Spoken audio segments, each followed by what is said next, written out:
And joining me now is Interior PS Karanja Kibicho to discuss more about the Dadaab crisis. Thank you so much for coming in. I want to start with a follow-up from that story that we've just watched, and leaders are saying that there are some Kenyans from northeastern Kenya who actually illegally registered as refugees in order to be able to get food rations, education, etc. Are you aware of such numbers? Yeah, I think, thank you first of all for hosting me this evening. And it's true that over the years, because of the disparity between the community and the people living in the refugee camps, there has been a lot of temptations from Kenyans to go in there to get ration, to get better education, to get freer things. And the issue of double registration of Kenyans who over the years have been going to register themselves as refugees is real and true, and it's an issue that we've been dealing with. And so how can you then authoritatively estimate that it's 350,000 refugees in Dadaab? Because the refugees, before they are registered into a refugee camp, there is a process of verification that they are genuine refugees. So the numbers are there. We have the register. But because these camps have been around with us for a long time, there has been people who have been born here, people who freely mingle with the neighborhood, and therefore if there is a little laxity in the check, then a Kenyan living in the neighborhood who sees better life inside the camp will be tempted to do so. And before we embark on the process of repatriation, I think there is a legitimate issue that we must deal with so that we don't end up sending the wrong people to Somalia. And so how are you going to vet the people in the camp and determine this is a Kenyan national? How do you determine who leaves the camp first and where they go? I think to just shed a bit of light, after we signed the tripartite agreement in 2013 between ourselves, Somalia and UNHCR, a lot has been happening. First, in Jubaland, a place called Baidoa, we've been able to get 10,000 hectares donated by the regional government for settlement of the refugees. Between then and now, we have had a lot of financial pledges to this process, and we have also, for example, received a lot of tents, in fact in the excess of 6,000 from the Chinese government, to just start off this repatriation process. So there are also a lot of refugees in the camps who are willing to voluntarily go. So we are in a situation where there are people who have pledged money, there is land, and there are people willing to go. And what we have seen is over the years, because refugee is sometimes big business for some people, we want to keep these camps over and over, sometimes for selfish reasons, and it puzzles anyone why we would be dragging our feet when the place to take them is identified, the finances to take them has been pledged, and the people are willing to go. Right. Let me break down those 3 points that you've said one by one, and let's start with people are willing to go. Because your intention is to close these camps by November, correct? Yes. This year. What happens to those who are not willing to go? Are you going to forcibly put refugees on a truck, on a plane, and send them into Somalia if they feel their lives are still in danger? Let me start by clarifying. We are not closing refugee camps in Kenya. We still have Kakuma, and the intention of closing Dadaab has nothing to do with Kenya's unwillingness to host refugees. Like we have said over and over, this has been prompted by the obvious threats, security threats that emanate from Dadaab in particular. Fair enough. You're talking about perhaps a camp that largely hosts Somali refugees. So if a Somali refugee living in Dadaab camp says, I still feel my life is in danger in my home country, I do not want to return, by November the Kenyan government is going to force them to go back. I don't think it's about how one feels. It's about assessment. Is Somalia safe for refugees to be repatriated or not? Is Baidoa safe for them to be resettled there. What you will find, and I would invite a crew from Citizen to just visit Baidoa. Baidoa is like Nairobi. People walk freely. It has been liberated by the efforts of the African Union, and I think it has come to a time when if people must live in a camp, then they could as well live in a camp that poses no... On their side of the border? On their side, because it's safe. But international law does require the willingness of a refugee to return. I would think we are exaggerating the unwillingness. I doubt there is anyone who would want to live their entire life as refugees, because there are certain rights that you are deprived of, which are restored as soon as you cross the border, which is a few kilometers away. And yet, PS, you're still not giving me a concrete answer. Is it a yes, we will force them to go back, regardless of whether or not they feel safe? We will humanly repatriate them back. Define humane. Humane is making sure that they are not harassed, their human rights are not violated, but the end game is there shall be no camp in Dadaab. Those ones who feel that they don't want to go to Somalia are free to choose a third country where they can be repatriated to.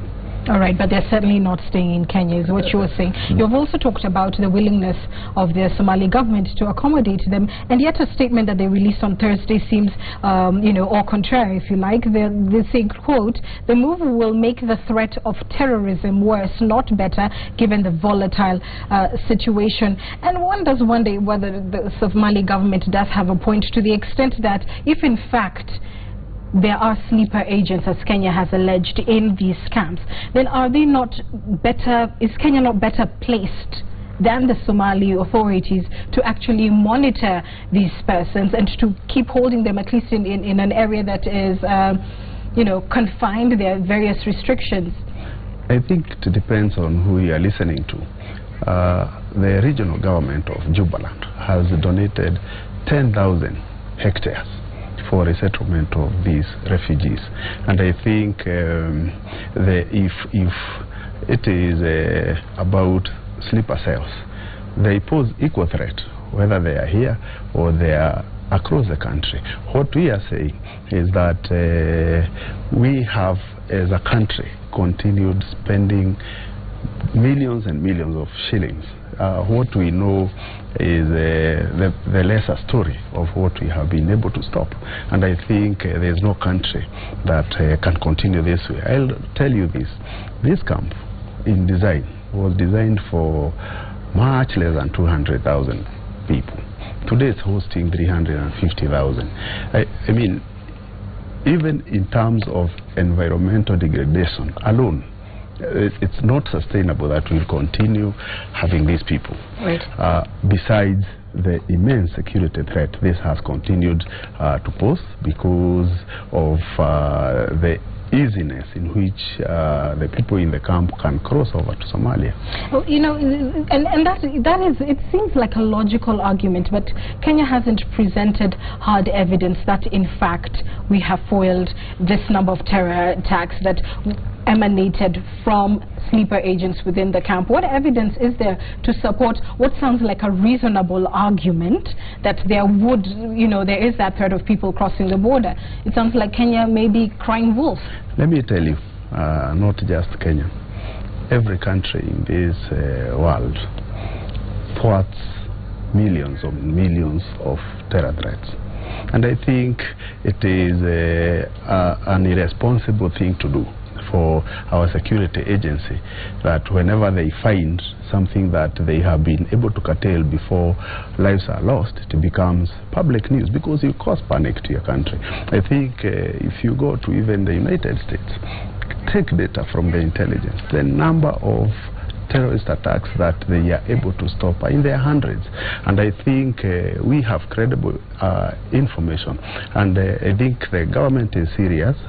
We have the data, we have been able to see that it's not sustainable, and to show that we are serious, we have put $10 million on the table. The alternative argument is that Kenya is engaging in fear-mongering to the extent that you want to create a situation where there is, like I've said, an argument that does seem plausible, that there could be sleeper cells within these camps. You're not providing the evidence of the same, but really the end game is to say that even these monies that you've talked about that have been committed, they've only been pledged and not been handed over, and that it's the Kenya government's intent, really, not necessarily to close the camps, but it's a threat to get donors to actually pay up what they've promised. In fact, far from it. I will tell you that the issue of money is not at play here. If it's the issue of money, we would not have put our $10 million. We are putting money into it, not asking for money. Number two, I will remind you, our primary responsibility as government, is to secure Kenyans, first and foremost. And when we feel that's threatened, any argument that poses danger to lives of Kenya doesn't fall in place. We feel that this camp has continued to pose danger to Kenyans. Nothing else matters. Kenyans must be protected from any harm, and this camp has continued to expose them. All right, just two questions before we wind up. The first being that this will be in breach of a tripartite agreement involving the Somali government and the United Nations, the same United Nations on whom we rely for billions of shillings in aid for various projects, water, roads, health, etc. Does this not jeopardize our standing with the UN? I think we have been missing the point, and it is fairly an insult to us as a country that whenever the issue of lives of Kenyans come to play, the next thing we are told is about how much money you get. There isn't enough money to buy lives of Kenyans, and I think hosting people for over 25 years certainly doesn't portray a country that is inhumane and does not observe its obligation internationally. If we didn't do that, then would closing Kakuma as well. We are not, because we are bound to the international obligations, but that does not come before our obligation to protect Kenyans. All right, finally, David Miliband, who's the former UK Foreign Secretary, now the President of the International Rescue Committee, just yesterday said, you know, he agrees that all refugee camps, actually, he says, all refugee camps must be closed. So that would include even the Kakumas that we're talking about. He says it's an old model, but further goes to say that 90% of the refugees should be accepted by the countries that they have fled to and receive a new financial deal from the world's richest nations to cater for this refugee population and, you know, have them amalgamate, I suppose, if you want to say, with the rest of society, allow them to undertake economic activities and to actually, you know, be part of the economy of the host nation. What does Kenya think of that? First of all, we take exception to advice that is not consistent with action. Kenya has hosted refugees for 25 years. We just saw what happened the other day when there are immigrants in Europe. So that's the wrong place to get advice from. I think we are 95 countries in the UN system.